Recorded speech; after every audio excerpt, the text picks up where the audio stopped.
আসসালামু আলাইকুম ওয়া রাহমাতুল্লাহি ওয়া বারাকাতুহু।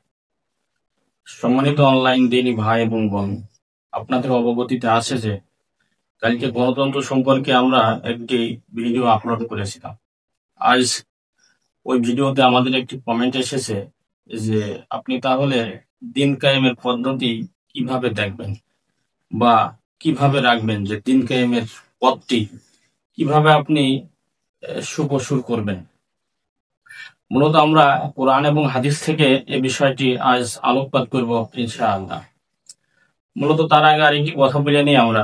রব্বুল আলামিন কোরআন মাজিদে সূরা ইসরাতে বলেছেন, জাল হাক ওয়া জাহাকাল বাতিল ইন্নাল বাতিলা কানা জাহুকা। সত্য এসে গেছে, মিথ্যা বিলুপ্ত হয়ে যাবে, মিথ্যা বিলুপ্ত হওয়ারই। তো মূলত কথা হচ্ছে এই যে আমি, আপনি বা এখনকার হুজুর আলেম কেউই আমরা ওইভাবে দিন সম্পর্কে বুঝতে পারব না, এটা সুনিশ্চিত। দিন কারা বুঝে গেছে? রাসূলুল্লাহ সাল্লাল্লাহু আলাইহি ওয়াসাল্লামের উপর দিন এসেছে, রাসূলুল্লাহ সাল্লাল্লাহু আলাইহি ওয়াসাল্লামের সাহাবীদের উপরে দিন কায়েম করে গেছেন, দিন সাহাবীরা বুঝেছেন, দিন সাহাবীদের পরের যুগ তাবেঈ, তাবেঈন এবং সলফে সালেহিনগণ দিন সম্পর্কে অবগত হয়েছেন। তো ওই তুলনায় দিন আমাদের এখন বর্তমান বোঝা সম্ভব নয়। তাই আমরা দিন বুঝবো তাদের মাধ্যম দিয়ে। আমি আপনি আমার নিজের মতো যেন না বুঝি, আমি আপনি যেন দলের মতো না বুঝি, আমি আপনি যেন কোন রকম যে কোনো বন্ধু, কোনো আলেম, কোনো বুজুর্গ তাদের মতো আমরা দিন না বুঝি। দিন কোরআন এবং হাদিসে রয়েছে, দিন আমরা ওখান থেকে নিব। সলফে সালিহিন, নবী রসুল সাহাবিগণ দিন পালন করে গেছেন, আমরা ওখান থেকেই দিন পালন করার চেষ্টা করব ইনশাআল্লাহ। তো মূলত এই দিন কায়েম সম্পর্কে যেহেতু আমাদের প্রশ্ন এসেছে, আমরা যদি বলতে চাই তো কুরআনুল কারীম থেকে রব্বুল আলামিন প্রথমেই বলেছেন, সূরা শুরা 13 নম্বর আয়াতে আল্লাহ রব্বুল আলামিন বলেছেন, ওয়া আকিমুদ্দিনা ওয়া লা তাতাফাররাকু ফি। আর তোমরা তোমার দিন কায়েম করো, এতে বিভক্ত সৃষ্টি করো না। মূলত দিন কায়েম করতে হবে, বিভাজন সৃষ্টি করা যাবে না। রব্বুল আলামিন কথা বলেছে।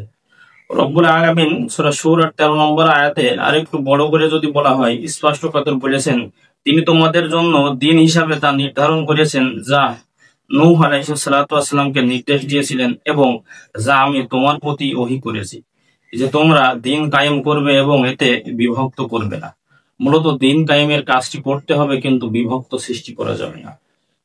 পরবর্তীতে রব্বুল আলামিন কুরআনুল কারীমের সূরা আনামের 161 নম্বর আয়াতে আল্লাহ রাব্বুল আলামিন বলেছেন, কুল ইন্নানি হাদানি রাব্বি ইলা সিরাতিম মুস্তাকিম।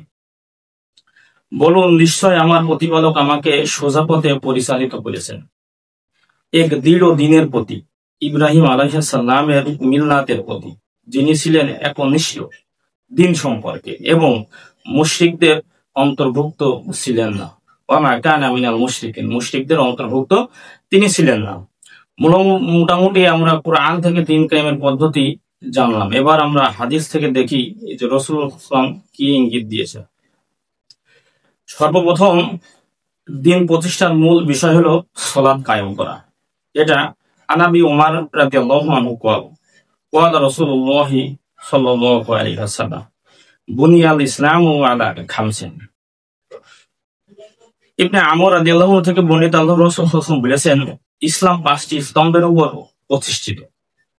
সর্বপ্রথম কালেমা আশহাদু আল্লা ইলাহা ইল্লাল্লাহ ওয়া আশহাদু আন্না মুহাম্মাদান আবদুহু ওয়া রাসূলুহু। আল্লাহ ছাড়া কোনো ইলাহা নেই, মুহাম্মদ সাল্লাল্লাহু আলাইহি ওয়াসাল্লাম আল্লাহর রাসূল, এই সাক্ষ্য দেওয়া। পরবর্তীতে সাক্ষ্য দেওয়ার পরে চলে আসবে তার নামাজকে কায়েম করা, যাকাত আদায় করা, হজ করা এবং রমাদান মাসে রমাদান সিয়াম থাকা। হাদিসটি আছে বুখারী এবং মুসলিমে, বুখারী 8 নম্বর হাদিস, মুসলিমের 16 নম্বর হাদিস। এবার আমরা বলি দিন কায়েমের মানে পুরো জীবনকে আল্লাহর জন্য একনিষ্ঠ করা। মূলত বোঝার চেষ্টা করবেন, রব্বুল আলামিন দিন কায়েমের পথ সর্বপ্রথম সাক্ষ্য দানের পরেই আমাদের উপরে সালাত বাধ্যতামূলক, এই সালাতকে কায়েম করতে হবে। যেটা আমি আপনি সমাজে দেখতে পাই একদমই গাফেল। মানুষ এক ওয়াক্ত সালাত করেও বলছে যে আমি মুসলিম, মানুষ শুধু ঈদের সালাত করেও বলছে মুসলিম। তাহলে এরকম আসলে দিন কায়েমের পদ্ধতি নয়। যখনই ব্যক্তি কালেমার সাক্ষ্য দেবে তখনই ব্যক্তি 5 ওয়াক্ত সালাত তার উপরে ফরজে আইন হয়ে গেছে, 5 ওয়াক্ত সালাত পড়তেই হবে। এটা সুনিশ্চিত আমরা ওই হাদিসের মাধ্যম থেকে বুঝতে পারলাম। আর আবি হুরায়রা রাদিয়াল্লাহু আনহু قال النبي صلى الله عليه وسلم إن الدين يسر وعلن يسد دين أحدكم إلى غلبة।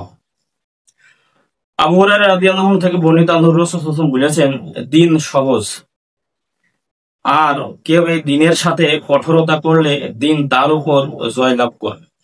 দিন যদি কেউ কঠোর করে তাহলে দিন তার উপরে জয়ী হয়ে যায়, সে টিকতে পারবে না, মূলত ওটা সে করতে পারবে না পশ্চিমকাল। বুখারী 39 নম্বর হাদিস। দিন মানে পুরো জীবন আল্লাহ সুবহানাহু ওয়া তাআলার জন্য উৎসর্গ করা, এটা আমাদের মাথায় রাখতে হবে। ওয়ান রাসূলুল্লাহ সাল্লাল্লাহু আলাইহি ওয়াসাল্লাম কুন আমানাতু বিল্লাহি মুস্তাকিম।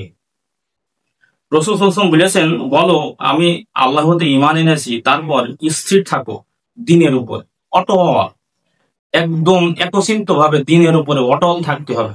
কোনো সময় দিনের বাইরে যাওয়া যাবে না, এটা আপনার মাথাতে রাখতে হবে।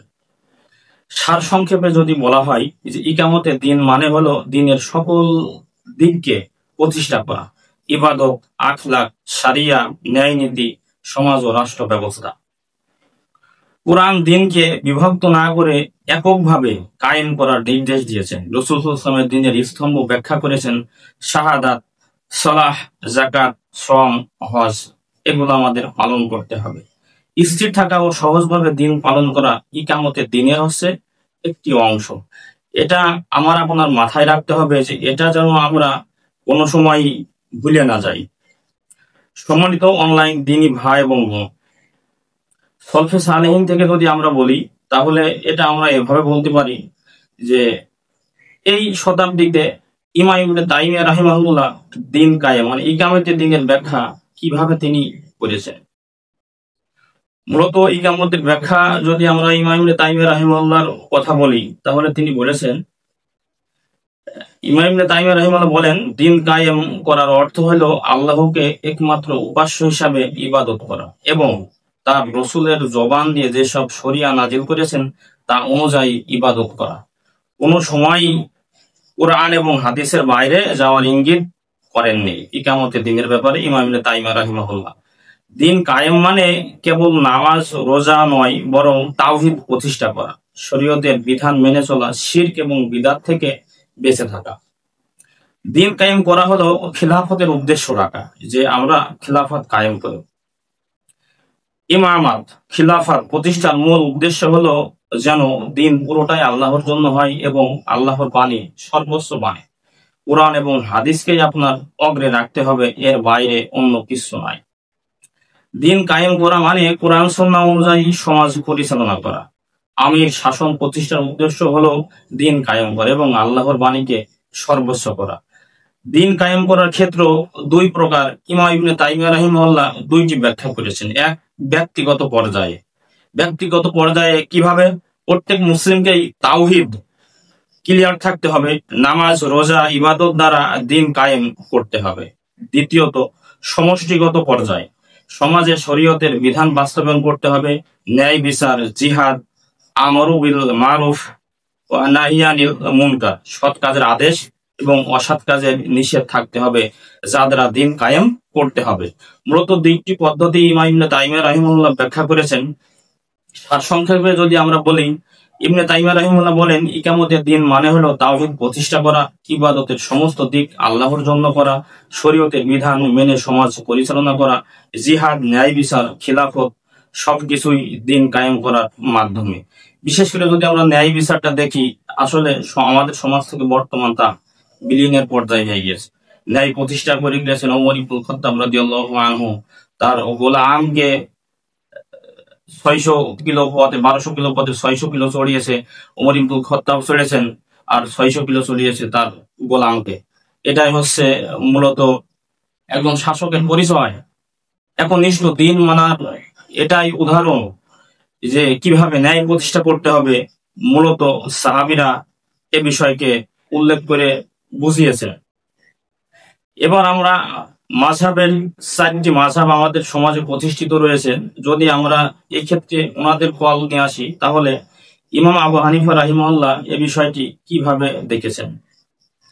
ইমাম আবু হানিফা রাহিমাহুল্লাহ বলেন যে দিন হলো তাওহীদ এবং আল্লাহর ইবাদত করা, যেভাবে তিনি শরিয়া দিয়েছেন। মূলত শরীয়ত যেভাবে এসেছে এইভাবেই পালন করতে হবে। আবু হানিফা রাহিমাহুল্লাহর মতে দিন কায়েমের জন্য ঈমান, নামাজ, যাকাত, ন্যায় বিচার, সমাজে শরীয়তের বিধান বাস্তবায়ন অপরিহার্য। তিনি ইমামত, খিলাফত কেউ দিন কায়েম করার মাধ্যম হিসাবে দেখেছেন। ইমাম মালিক রাহিমাহুল্লাহ এ বিষয়টি কিভাবে দেখেছেন। ইমাম মালিক রাহিমাহুল্লাহর মতে দিন কায়েম করার মানে হলো কুরআন সুন্নাহর উপর প্রতিষ্ঠিত জীবনযাপন। কুরআন এবং সুন্নাহর বাইরে একটি ফোঁটাও যাওয়া যাবে না। কুরআন এবং সুন্নাহকেই আঁকড়ে থাকতে হবে। তিনি বলেন, এই উম্মতের শেষ অংশ ঠিক হবে না যতক্ষণ না প্রথম যুগ যা দ্বারা ঠিক হয়েছিল তাই গ্রহণ না করে। এই জাতি সংস্কার হবে না। ইমাম মালিক রাহিমাহুল্লাহ বলেছেন যে প্রথম যুগের মানুষ মানে রাসূলুল্লাহ সাল্লাল্লাহু আলাইহি ওয়াসাল্লাম যা দ্বারা সংস্কার করেছিলেন, সাহাবীরা যা দিয়ে সংস্কার করেছিলেন, তিনারা সংস্কার করেছিলেন কোরআন এবং হাদিস দিয়ে। তাই এখন করে এই যুগ সংস্কার করতে হলে কোরআন এবং হাদিসের দিকেই ফিরে যেতে হবে। কোন রকমের বাইরে যদি যাই তাহলে তা ঠিক হওয়া সম্ভব আদৌ নয়। দিন কায়েম করতে হলে সাহাবীগণ যেভাবে দিন প্রতিষ্ঠা করেছিলেন সেভাবেই আমাদের করতে হবে।